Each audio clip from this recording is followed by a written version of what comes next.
Let's kick things off here, and it starts with a reminder. We're talking about bus stop shoveling here.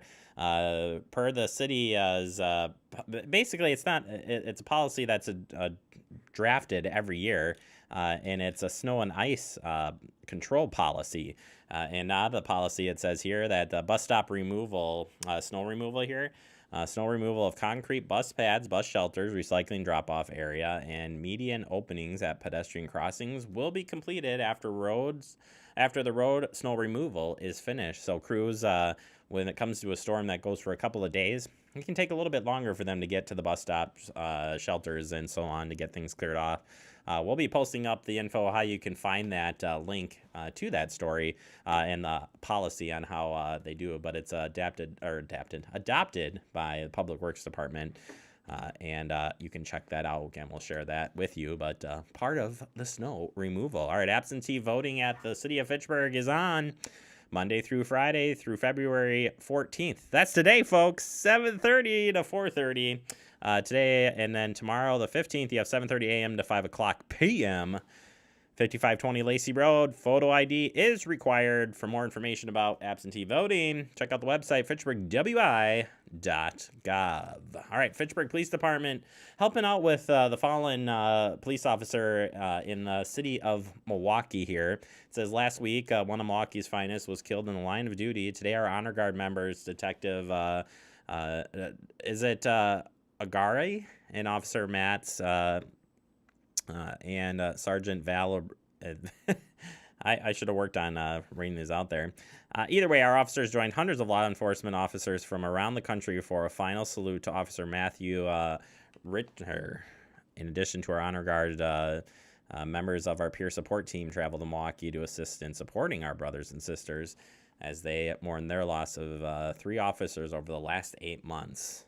None of them will ever be forgotten. So we found with the fire department, when Sun Prairie lost a firefighter, that our fire department helped in this, and police as well. It just goes to show again that they are all brothers and sisters. Public safety, very tight-knit group, and support there from all across Wisconsin and elsewhere for the fallen officer in Milwaukee. So kind of interesting. Wanted to share that story with you. All right. Other news. The fire department wants to remind you about removing snow from around your fire hydrants here. And I've got a good photo to show you.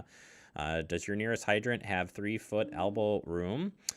Last night, when this was posted on Facebook here, it says, we were paged out for a possible structure fire in an apartment building. When the first responders arrived in a unit, there was no sign of the nearest fire hydrant directly across the street. The snow was piled so high, even the marked stick was covered, Andrew.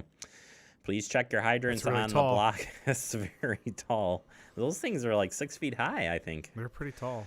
Please check your hydrants on your block and clear them out if needed. Every second counts. Just can't stress that enough. See the difference there from them shoveling out. You still can't see it, and then it's shoveled out. Mm-hmm. There's a lot of snow there. You can see how high that marker is too. That orange marker above it is.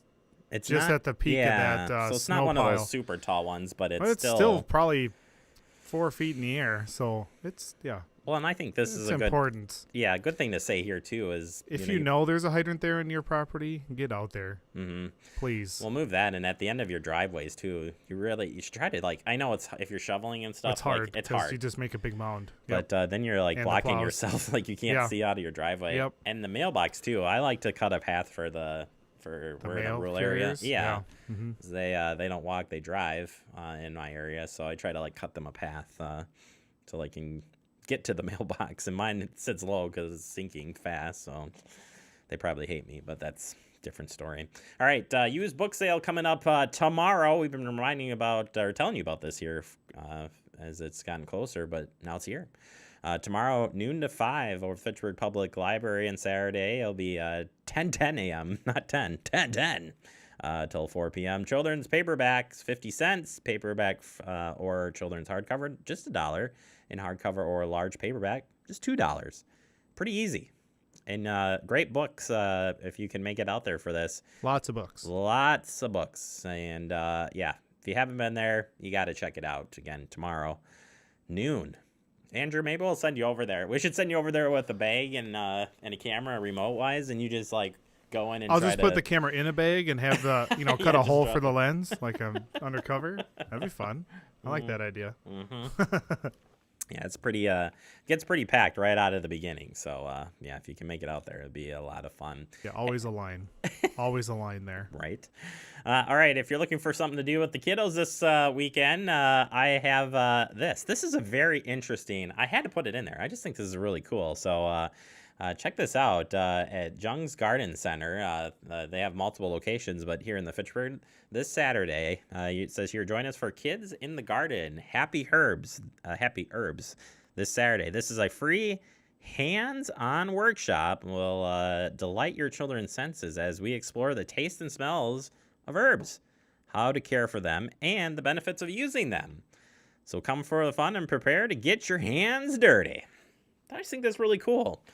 Kids need to learn about these things, the taste and stuff. They don't just come in the jars, They actually start from there. Do you, Andrew? You do a little bit of gardening. Do you have Yes, any of your? we do not do herbs. We haven't gotten into herbs. The only ones we've done is mint, and you can do that right on your windowsill. We don't use a lot either. What? Like the ones you would grow like this. We don't. Well, you have to figure a way to get them in there. Yeah, we do. All right, finally here, wanted to talk about throwing away old electronics, batteries, and whatnot. We've got a PSA that we want to share with you right now that kind of may open up your eyes about reconsidering throwing away those electronics. Ever have a cell phone or tablet break? You might wonder, what do I do now? Batteries can hold a significant charge even when your device isn't working.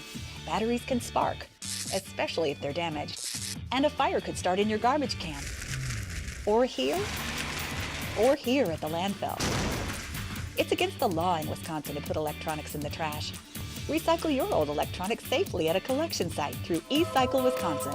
Recycle right here in Wisconsin. Did you know it's illegal to throw away electronics in your garbage? Now you do.